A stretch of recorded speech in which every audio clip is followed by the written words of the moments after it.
बर्दाश्त नहीं हुआ अपनी बहन का प्यार और फिर उन्होंने अपनी बहन के प्रेमी को दी दर्दनाक मौत और फिर उसकी लाश को लगाया ठिकाने और उसके बाद घर बैठकर इम्तिनान से पी चाय और अपने पिता से कहा कि अब पिता आपको घबराने की जरूरत नहीं है, हमने विकास की हत्या करने के बाद उसकी लाश तक को ठिकाने पर लगा दिया है। दोस्तों, यह मामला ऐसा लगता है जैसे कोई फिल्म चल रही हो, लेकिन यह बिल्कुल सच्ची घटना है और यह घटना में कौन व्यक्ति किसकी हत्या कैसे कर देता है, आइए विस्तार से जानते हैं कि हुआ क्या क्या है। नमस्कार, आदाब, सत श्री अकाल दोस्तों, मैं भीषम प्रकाश स्वागत करता हूं आपका हमारे यूट्यूब चैनल इंस्टाग्राम पर। दोस्तों, हमें सब्सक्राइब करना और नोटिफिकेशन बेल को दबाना बिल्कुल ना भूलें। दोस्तों, आज का बेहद ही हैरान कर देने वाला मामला सामने आया है उत्तर प्रदेश की मेरठ से। मेरठ जिले का एक क्षेत्र होता है कंकरखेड़ा। कंकरखेड़ा के पास मोहम्मदपुर नाले की झाड़ियों में एक लड़के का शव बरामद होता है। पुलिस मौका पर पहुंचती है। पुलिस अब उस शव को बरामद करने के बाद और उसके परिवार से अब जांच कराते हैं, तो वह परिवार में जब उस लड़के की मां पहुंचती है देखने के लिए कि वह सब उसके बेटे का तो नहीं है, तो दोस्तों जैसे ही वह महिला उस सब को देखती है वह पछाड़ खाकर वहीं पर रोने लगती है, पीटने लगती है, कहती है कि यही मेरा विकास है, यही मेरा विकास है। उन तरुणों ने मेरे विकास को मार दिया और अब वो लोग सुख की सांस ले रहे हैं। मेरा बेटा बड़ा होनहार था। दोस्तों, उस महिला के करुणा रुदन को देखकर हर किसी की आंखें पसीज गई। पुलिस अब उस सबको अपने कब्जे में लेते हुए सीधा सरकारी अस्पताल पहुंचवाती है और फिर वहां पर उस युवक का यानी कि उस विकास का पोस्टमार्टम हो रहा होता है। और दोस्तों, पुलिस अब उस महिला के दिए गए बयानों के अनुसार ही अब एक रिपोर्ट और मामला दर्ज कर रही होती है। और दोस्तों, यहाँ पर महिला पुलिस को बता रही होती है कि यहाँ हमारा जो लड़का है विकास, जिसकी उम्र मात्र 19 साल है, वह पड़ोस के ही एक परिवार में एक लड़की से प्यार मोहब्बत किया करता है। अक्सर उस लड़की के परिवारजन इस विकास को जान से मारने की धमकी भी दे रहे होते हैं।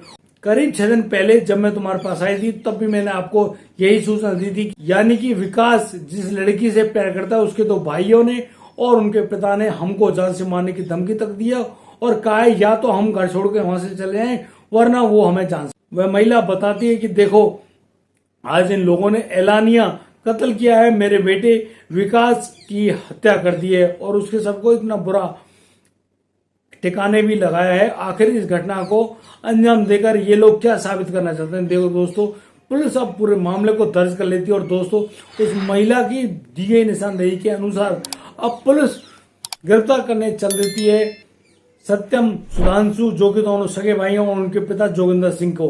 दोस्तों, जैसे ही जोगिंदर सिंह के घर पर पहुंचते हैं तो यहाँ पर जोगिंदर सिंह, सत्यम और सुधांशु उनके कमरों से ही बरामद होते हैं।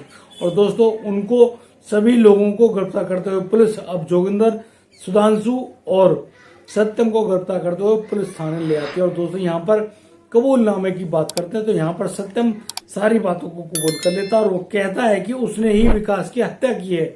हमने विकास से बार बार मना किया था कि विकास हमारी बहन प्रिया से बातचीत ना किया करे, इस प्रेम संबंध को खत्म कर दे। हमको यह बात बिल्कुल भी पसंद नहीं थी, लेकिन विकास भी अपनी जिद पर अड़ा हुआ था और वह हमारी बहन प्रिया से बहुत ज्यादा प्यार किया करता था, बहुत सारी बातें भी किया करता और अक्सर ये चोरी छिपे एक दूसरे से मिलते भी थे।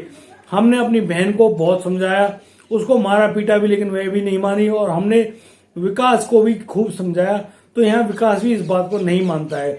फिर एक दिन उस रात को हमने विकास को बुलाया था LIC ग्राउंड के पास। LIC ग्राउंड के पास जब विकास वहां आ गया तो सत्यम और विकास की कहासुनी हो गई। दोस्तों, इस मामले को सुधांशु वहीं पर खड़ा होकर देख रहा था।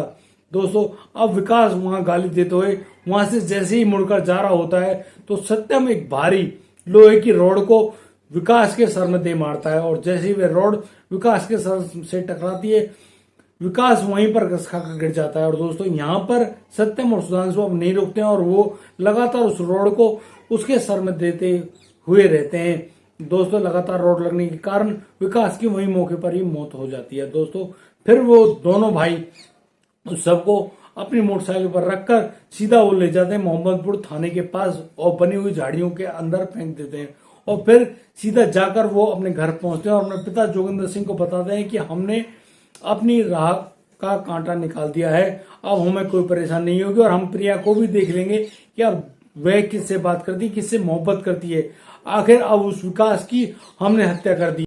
अब वह सत्यम अपनी माँ से कहता है कि माँ चाय बना के लाओ, और फिर दोनों भाई और पिता बड़े इम्तिनान से चाय पी रहे होते हैं अपने घर के अंदर ही। दोस्तों, आप देखिए उस मानसिकता को, आप सोचिए उस बात को कि कोई आदमी किसी आदमी की हत्या करने के बाद इतने इम्तिनान से अपने घर में बैठकर चाय पिएगा और अपने पिता को भी बता रहा होगा कि उसने किन किन घटनाओं को किया है। आखिर उन लोगों की मानसिकता को क्या हो गया है।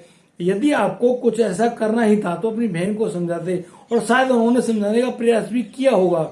उन्होंने उस विकास को भी समझाने का बहुत ज्यादा प्रयास किया होगा, लेकिन वह विकास भी अपनी बातों पर और अपनी जिद पर अड़ा रहा, जिसके कारण इतनी बुरी घटना का अंजाम हुआ। दोस्तों, यह बेहद ही शर्मनाक काम है। हमें कभी भी कानून को अपने हाथों में नहीं लेना चाहिए। और दोस्तों, यदि इस प्रकार की कोई भी घटना आपके सामने आती है तो आप इन घटनाओं के लिए कानून की मदद भी ले सकते हैं और काउंसलर की भी मदद ले सकते हैं। अच्छी काउंसलिंग यदि उस लड़की की हो चुकी होती तो वह अब इस मामले को त्याग कर चुकी होती, और उस लड़के के विकास की भी अच्छी काउंसलिंग होती तो उसको इतनी दर्दनाक मौत का सामना बिल्कुल नहीं करना पड़ता। और दोस्तों, यदि आपको हमारी वीडियो और दी गई जानकारी अच्छी लगी हो तो आप हमें लाइक करें, कमेंट करें, शेयर करें, और हाँ, सब्सक्राइब करना बिल्कुल ना भूलें। दोस्तों, दीजिए मुझे इजाजत, मिलता हूं कल रात 8 बजे। तब तक के लिए आप बढ़िया रहें, बेहतरीन रहें, अपने परिवार का बखूबी ख्याल रखते रहें। जय हिंद, जय भारत।